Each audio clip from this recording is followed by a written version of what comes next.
रोज नहाने वाली औरतें ये वीडियो जरूर देखें। निर्वस्त्र स्नान करने से कौन सा पाप लगता है? मित्रों, जो औरतें रोज नहाती हैं उन्हें एक कथा जरूर सुननी चाहिए तथा जो भी स्त्री पुरुष निर्वस्त्र होकर के स्नान करते हैं उन्हें कौन सा पाप लगता है, उनके जीवन में इसका क्या असर पड़ता है, इस एक कहानी के माध्यम से आपको बताया जाएगा। साथ ही यह वीडियो आपको बहुत ही जानकारी और सीख दे करके जाएगी। इसलिए मित्रों, हमारे साथ अंत तक जरूर बने रहिएगा। दर्शकों, एक समय की बात है जब भगवान श्री विष्णु लक्ष्मी माता के साथ हरिद्वार में घूम रहे थे। तब लक्ष्मी माता ने देखा कि समस्त मनुष्य गंगा में नहा नहा कर हर हर गंगे कहते चले जा रहे हैं। प्रिय दर्शकों, अगर आप ये कहानी सुन रहे हैं तो पूरा सुनिए, क्योंकि आधा अधूरा ज्ञान काम का नहीं होता है। मित्रों, जब माता लक्ष्मी ने देखा कि समस्त लोग गंगा में स्नान करके हर हर गंगे कह करके चले जा रहे हैं, लेकिन सभी दुखी और परेशान हैं, तब लक्ष्मी माता ने बहुत आश्चर्य से भगवान विष्णु से पूछा और कहा, हे प्रभु, गंगा में इतनी बार स्नान करने पर भी इनके पाप और दुखों का नाश क्यों नहीं हुआ?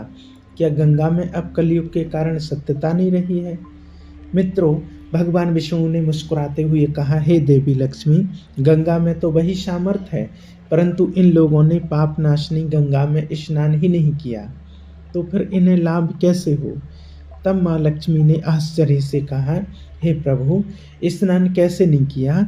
सभी तो गंगा नहा कर जा रहे हैं, और तो और अभी तक इनके शरीर भी नहीं सूखे हैं। तब भगवान विष्णु ने कहा, ये लोग तो केवल गंगा जल में डुबकी लगा करके आ रहे हैं। हे देवी, मैं कल इसका रहस्य समझाऊंगा।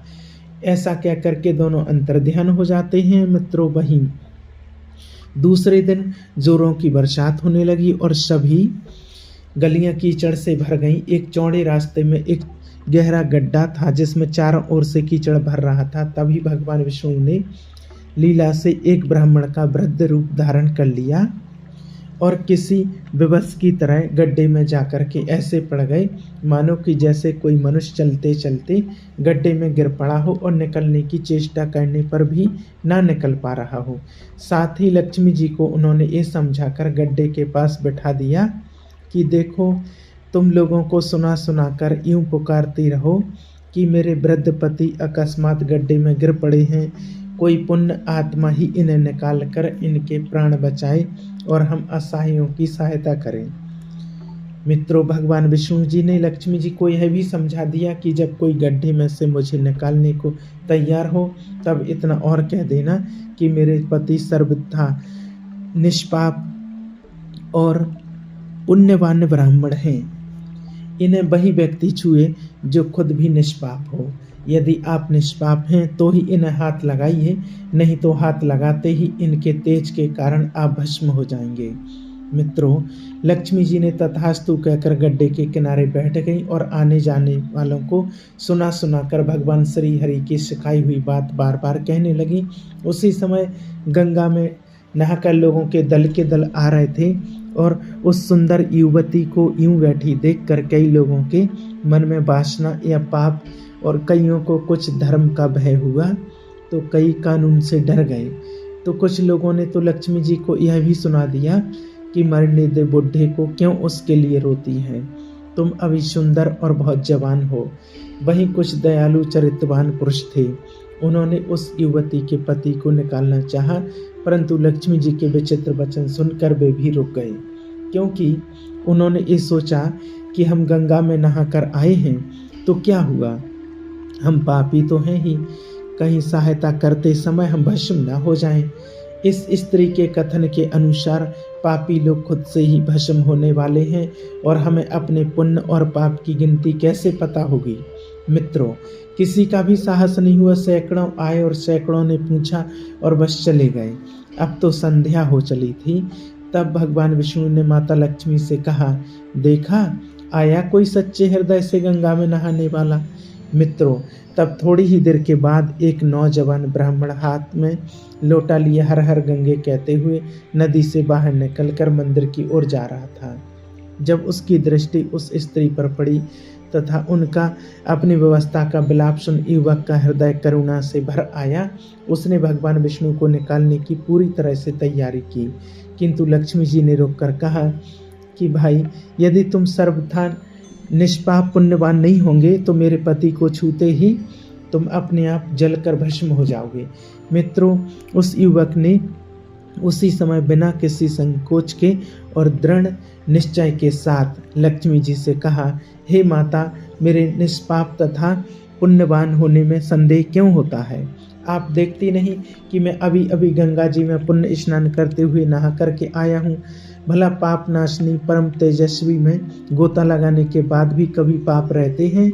हे देवी, मैं अभी आपके पति को इस पीड़ा से मुक्त कर इस दुर्गंध से बाहर निकालता हूँ, कृपया आप मेरा विश्वास करें। ऐसा कहते हुए उस युवक ने लपक कर बूढ़े को ऊपर उठा लिया। मित्रों, उस समय भगवान विष्णु और माँ लक्ष्मी ने उसे पुण्य फल का अधिकारी समझकर अपना असली स्वरूप प्रकट करते हुए उसे साक्षात दर्शन देकर कृतार्थ किया। मित्रों, वही भगवान विष्णु जी ने माता लक्ष्मी से कहा, हे लक्ष्मी, इतने सारे लोगों में से सिर्फ इस एक युवक ब्राह्मण ने ही गंगा स्नान किया है। हे देवी, इसी दृष्टांत के अनुसार जो लोग बिना श्रद्धा और विश्वास के सिर्फ दंभ के लिए गंगा स्नान करते हैं, उन्हें वास्तविकता में कोई फल नहीं मिलता। परंतु इसका यह मतलब नहीं कि गंगा स्नान व्यर्थ जाता है। गंगा स्नान का बहुत पुण्य भी है। मित्रों, इसके बाद भगवान विष्णु जी ने माता लक्ष्मी जी से कहा, हे देवी, अब मैं आपको वह 12 बातें बताता हूँ। जो भी मनुष्य इन 12 बातों को नहाते समय ध्यान में रखता है, वह कभी भी दुखी नहीं रहता है। उसके घर में देवी लक्ष्मी का वास होता है। उसके घर में अपार धन आता है। घर में कभी भी लड़ाई झगड़ा या क्लेश नहीं होते हैं। उसका पूरा परिवार हंसी खुशी के साथ सुखपूर्वक जीवन व्यतीत करता है। मित्रों, तब माता लक्ष्मी ने कहा कि हे प्रभु भगवान, आप हमें ये 12 बातें बताइए जिसका मनुष्य जीवन पर कैसे प्रभाव होता है। इस विषय में मैं जानना चाहती हूँ।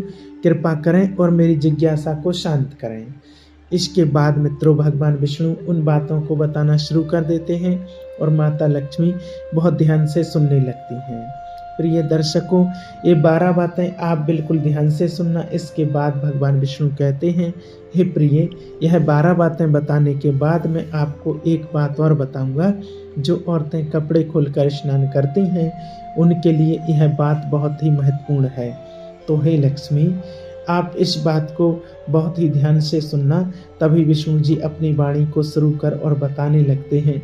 दोस्तों, विष्णु जी कहते हैं, प्रतिदिन स्नान करने से शरीर निरोगी रहता है तथा मन प्रसन्न रहता है। स्नान से चेहरे की क्रांति और शारीरिक आकर्षण में भी बढ़ोतरी होती है। अगर इस नित्य कर्म के दौरान कुछ विशेष बातों का ध्यान रखा जाए तो आध्यात्मिकता से भी ज़्यादा लाभ पाया जा सकता है। नहाने के क्रम में इन बातों का ध्यान जरूर रखा जाना चाहिए। सबसे पहले स्नान करने के बाद शुद्ध होकर पूजा पाठ आदि सारे काम करने के योग्य बनते हैं, इसलिए सुबह को ही स्नान कर लेना चाहिए। दूसरी बात, शास्त्रों में कहा गया है स्नान करने से इन 7 गुणों की प्राप्ति होती है: रूप, तेज, बल, पवित्रता, आयु, आरोग्य, निर्लोभ, धन, पुष्टि व आरोग्य व स्वास्थ्य चाहने वालों को हर मौसम में हर दिन स्नान करना चाहिए। चौथी बात, शास्त्रों में कहा गया है सुबह स्नान करने से पापों का नाश होता है और पुण्य मिलता है। ऐसा भी कहा गया है कि सुबह नहाने वालों के पास नकारात्मक शक्तियां नहीं भटकती हैं, इसीलिए सुबह के समय स्नान करना ही उचित है। पांचवी बात, बीमारी के हालत में सिर के नीचे से ही स्नान करना चाहिए। गीले वस्त्रों से शरीर को पोंछ लेना एक तरह का स्नान ही कहा गया है। छठी बात है, सुबह की लालिमा छाने से पहले स्नान लेना श्रेष्ठ माना गया है। सातवीं बात, तेल लगाकर और देह को मलमल कर नदी में नहाना मना है। इसकी जगह नदी से बाहर निकलकर तट पर ही शरीर साफ करके नदी में डुबकी लगाना उचित है। आठवीं बात, जिन घाटों पर कपड़े धोए जाते हैं वहाँ का जल अपवित्र माना गया है, इसलिए वहाँ से कुछ दूर हटकर ही नहाना चाहिए। नौवीं बात, नदी में 11 या 21 डुबकी लगाना योग्य बताया गया है। 10वीं बात, पवित्र नदियों में कपड़े निचोड़ने की मनाही है। नदी में किसी तरह की गंदगी नहीं बहानी चाहिए। 11वीं बात है, नल की तुलना में झरने का पानी, झरने से ज़्यादा नदी का पानी, नदी के पानी किसी की तुलना में झरने का पानी, झरने के पानी से नदी का पानी, नदी के पानी से किसी तीर्थ का जल, तीर्थ के जल से गंगा जल अधिक श्रेष्ठ माना गया है। अंतिम 12वीं बात, गंगा माता का कथन है कि स्नान करते वक्त कोई चाहे जहाँ भी मेरा स्मरण करेगा, मैं वहाँ के जल में प्रवेश कर जाऊंगी। मित्रों, इसके बाद भगवान श्री हरि ने कहा, हे लक्ष्मी, अब मैं आपको औरतों के बारे में बताता हूँ जो औरतें कपड़े खोलकर स्नान करती हैं। धर्मशास्त्रों में हर एक चीज के लिए कुछ नियम बनाए गए हैं। इन नियमों में से स्नान को लेकर कई बातें बताई हैं। ऐसा भी माना जाता है कि आम व्यक्ति को शास्त्रों के नियमों का पालन जरूर करना चाहिए, जिससे उनके घर की सुख समृद्धि बनी रहती है और खुशहाली आती है। साथ में अपार धन भी बरसता है, माता लक्ष्मी प्रसन्न होती हैं। दरअसल हमारे शास्त्रों में ऐसी कई बातें लिखी गई हैं जिनका हम पालन सदियों से करते चले आ रहे हैं, लेकिन उसके कारणों के बारे में हमें अभी भी पूरी जानकारी नहीं है। ऐसे ही नियमों में से एक है निर्वस्त्र स्नान करना। आपने अक्सर घर के बड़े बुजुर्गों को ऐसा कहते सुना होगा कि कभी भी स्नान बिना कपड़ों के यानी कि निर्वस्त्र नहीं करना चाहिए। अगर हम पौराणिक कथाओं की बात करें तो निर्वस्त्र स्नान की मना का ही एक सबसे बड़ा कारण है भगवान श्री कृष्ण जी के समय से जुड़ा है। पौराणिक कथाओं के अनुसार एक बार जब गोपिकाएं सरोवर में स्नान कर रही थीं और वह निर्वस्त्र थीं, उस समय बाल कृष्ण ने गोपियों के सभी वस्त्र छिपा दिए और गोपियों ने अपने वस्त्र वापस लेने की प्रार्थना की। तब कृष्ण जी ने उन्हें समझाया कि कहीं भी निर्वस्त्र होकर के स्नान नहीं करना चाहिए, इससे जल के देवता वरुण का अपमान होता है। इसलिए आपको निर्वस्त्र स्नान न करने की सलाह दी जाती है। श्रीमद् भागवत पुराण के 10वें अध्याय के 10वें स्कंद में एक कथा है। कुबेर के दोनों पुत्र नलकूबर और मणिग्रीव भगवान रुद्र के सेवक बन गए थे। धनवान होने के साथ ही साथ भगवान शिव की कृपा प्राप्ति के कारण दोनों घमंडी हो गए थे। अपने धन वैभव के अहंकार में एक दिन दोनों मंदाकिनी नदी के तट पर अप्सराओं के साथ मदरा पीकर और जल कीड़ा कर रहे थे। संयोग उसी वक्त कहीं से नारद मुनि वहां से आ गए।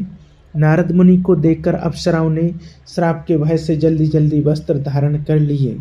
अप्सराओं ने हाथ जोड़ करके नारद मुनि का अभिवादन किया, लेकिन कुबेर के पुत्रों ने नारद मुनि की ओर ध्यान तक ही नहीं दिया और निर्वस्त्र जल कीड़ा करते रहे। कुबेर के पुत्रों का ऐसा आचरण देखकर नारद मुनि क्रोधित हो गए और उन्हें श्राप दे दिया।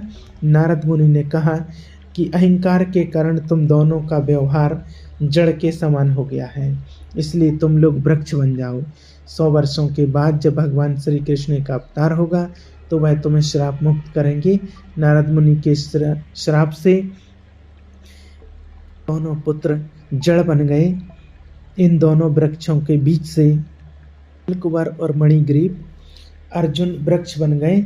इन दोनों वृक्षों के बीच से निकल गए, लेकिन औखली बीच में अटक गई। श्री कृष्ण ने कुछ जोर लगाया तो दोनों वृक्ष भूमि से उखड़ गए और उनकी जगह 2 युवक प्रकट हो गए। श्राप मुक्त होकर नलकुबर और मणिग्रीव अपने स्थान को लौट गए। मित्रों, अगर आप नहाते समय सोचते हैं कि बंद कमरे में कोई आपको नहीं देख रहा है तो यह बिल्कुल गलत है, क्योंकि ईश्वर आपको हर स्थान पर देखते हैं। और यदि आप निर्वस्त्र होकर स्नान कर रहे हैं तो यह मुख्य रूप से जल के देवता वरुण का अपमान करने जैसा होता है। निर्वस्त्र स्नान से आपको पाप लग सकता है और आर्थिक एवं शारीरिक नुकसान पहुंच सकते हैं। यदि आप निर्वस्त्र स्नान करते हैं तो आपके शरीर में नकारात्मक ऊर्जा प्रवेश करती है और आपकी मानसिकता भी नकारात्मक हो सकती है। इसलिए हमेशा आपको यही सलाह दी जाती है कि आप नहाते समय कोई एक कपड़ा जरूर धारण करें, लेकिन बिना कपड़ों के स्नान ना करें, तभी आपके लिए बेहतर होगा। मित्रों, निर्वस्त्र स्नान से शरीर की सकारात्मक ऊर्जा शरीर से बाहर निकल सकती है और इसका प्रभाव आपके शरीर के साथ साथ आपके मन मस्तिष्क में भी होता है।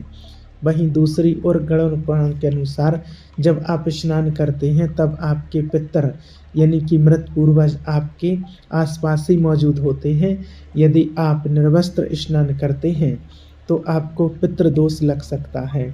ऐसे स्नान करने से आपके पितरों को तृप्ति नहीं मिलती है और यह घर में पितृदोष का कारण बन सकता है और वे केवल वस्त्रों से गिरने वाले जल को ग्रहण करते हैं जिनसे उनकी तृप्ति होती है।